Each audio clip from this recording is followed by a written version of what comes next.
Sani Bonani Nijani, welcome back to our YouTube channel where we speak about anything and everything under the sun. No topic here is limit or off limits or unlimited. So today we are reviewing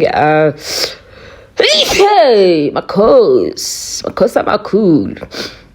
So listen, I am very upset. I am angry on behalf of Umselego. The disrespect that he is receiving from these wives is just unbelievable.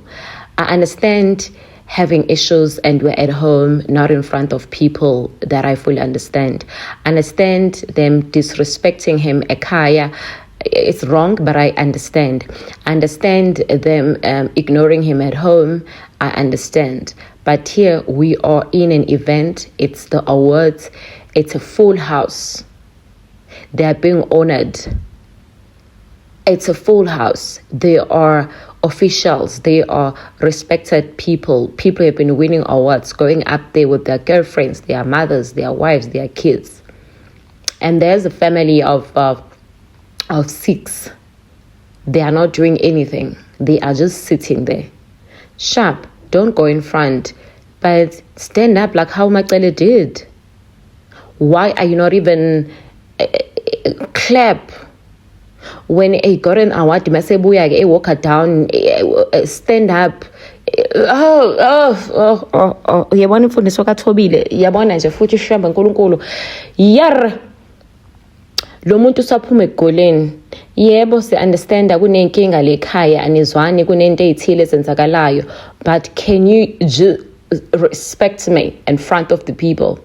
Now useyabona kumseleke usethi no, let me address this thing khona manje ake ngikhulume nje isashisa hayi bungekuli like yini kanti lamafazi ababona ukuthi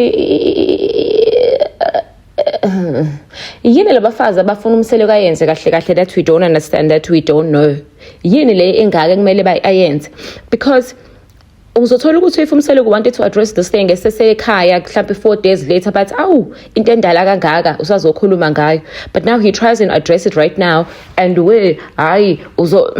guys, this is not it.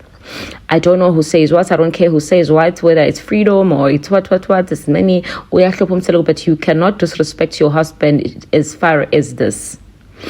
Kufuneka uyikhuluma kaThobile, sikhuluma kaThobile ku second episode that I'm about to post right now, because now we're concentrating on Thobile njengoba siza umselekethu uyeza kwaThobile. Let's see ukuthi meka fika kaThobile kwenzakalani. Ngabe sithi umuntu ngabantu ngoba bonke labantu benze umnikelo wokuthi namhlanje sizothola ama-awards. Ngiyabonga mina Nkosi ukuthi akazange abe emotional lapha yana bese yahala. Indlela akhulume ngayo ikhombisile ukuthi yazini my man is back. Yazini. Siyasinda la. Zolizomona.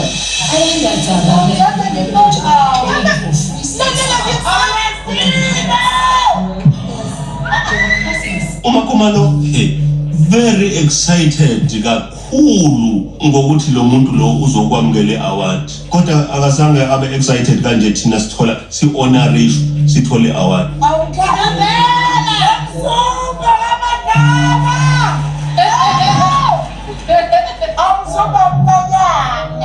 I know him from Mzumbe playing with my brothers at Groundini, so to see him being honored kungibuyisela into yokuthi uMzumba umncane.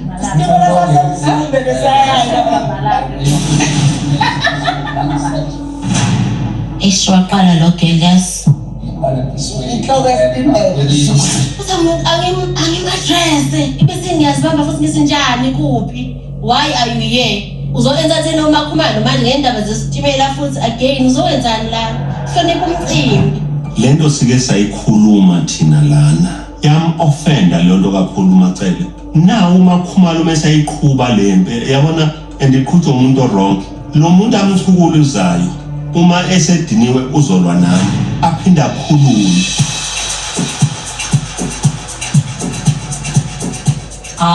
Phela ke manje ke sekumnandi ke ngalendlela yokuthi wonke umuntu sekhululekile sesingasukumala.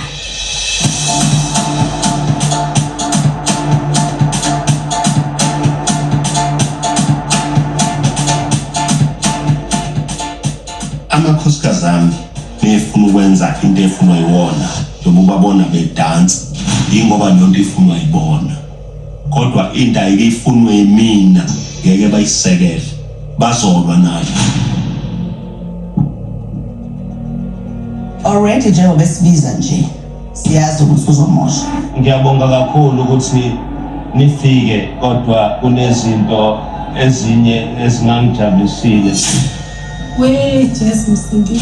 Injabulo I can see angazi noma ngihlonipha noma ukuthini ukuthi singajabulela abanye abantu kodwa mina ngithole less appreciation.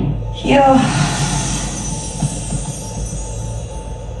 Into zala ekhaya uyacabanga nje sihambile simenyiwe sizojabula nangu baba wakhona. One ngiye ngedwa lapha but everyone knows ukuthi I'm not well kodwa ngizamile. Inenje ungalindi sifike ekhaya bese ukhuluma yonke leyo nto. One fike la mase singena eminyango lapha ya naba ikhaphuli nomacele. Wangena naye sima sefanele ubanjwe sozobanjwa naye mina. Uyobonga amakhaphuli lapha ngoba kwaku awadwa thina sonke. Afanele ubanjwe ongene naye ayike. Ngicela ukukhuluma ngale njabulo kanje ingoba bekukhulunywa ngathi kwazi ukuba ithini esijabule. Okay ngicelile ukuthi angipheleze ngiye lapha ngihambe nabantu bami abayanga abantu bami okay for whatever reason. It's not the place there and akusona isikhathi sokuthi akhulume asithethise la emcimbini kodwa ke sizothini. Mina bengize kuma awards mina bese ngiyajabula ngiphoduke. Ukuba bowujabula kufanele ujabule ngesikhathi ngimile lapho ujabule. Ade besiya Sijabulile nje asifuna senze kanjani. It's fine because aniyiboni lento engiyishoyo. Wehe ha hayi uthi ngivale umlomo nje ngiyithule no. Nokuthi yazi ngiyacela ningangcofani because yazi lo ngcofani uyinkinga. ngicofana senzani. Uma ngabe uzothi lo mfana lo osuke eMzumbe uyena inhloko yesitimela kanti lento yake yakhulunywa lana iyinkinga leyo. But it's a long thing. Ibe ijoke ayikho ngomuntu. It's about us. Mina ngishilo lwandle angicofile yakhe moya. Leyo nto thina siyenza uMthombeni saying siqhukuluza umuntu othize ngokuthi sizibize nesitimela sasemzumbe is confirming ukuthi loyo muntu kusho ukuthi bayisitimela. So if that is the case then I understand why it's ngiyaqhukuluza because if ubudelela kusho ukuthi sengidelela back.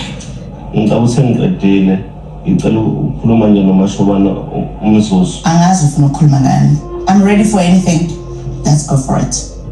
Ngicabanga ukuthi sengingakwazi ukufika kwakho ngoba abazokhuluma engifisa ukukhuluma so bengicela ukufika. Okay yeah ngiyabonga. Okay. Ngibe nobusuku obuhle kakhulu because ukuhlonishwa ngasekhaya kuyinto yonke ongayicabanga. Uma ngabe ungahlonishwa ngasekhaya noma ungahlonishwa abantu kodwa uma ungahlonishwa ngasekhaya awusho lutho. Thank you for watching. Please make sure that you watch the adverts and you leave a comment. Let's engage. But then right now we're about to send another episode, so watch for this part where what's his name? Selego visiting Makhumalo's place.